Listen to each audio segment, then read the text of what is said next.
Um verdadeiro inferno. É assim que os moradores das zonas afetadas pelos incêndios na Austrália descrevem o que estão a viver.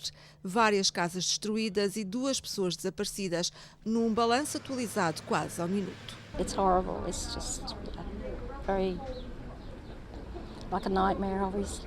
So I just want to go home and have a look and stay there and defend it.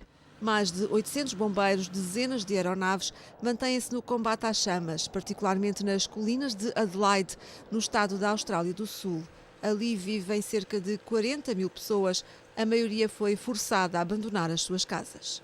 The fire continues to burn and there remains a very clear danger. There are a number of flare-ups across the fireground, a number of very large trees have either fallen or continue to burn and may fall.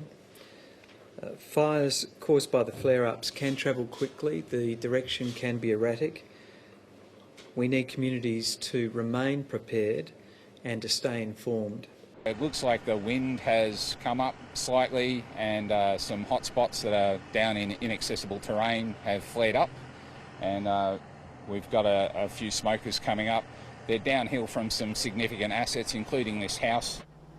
No meio do caos, há quem fique para trás para salvar os mais frágeis. When they turned up here, I could see the house was well alight and I just said to them, let it go, save my animals, and we did. As temperaturas voltam a subir na quarta-feira, uma preocupação acrescida para os bombeiros, que por estes dias vão vivendo um momento de cada vez, sempre focados em salvar vidas.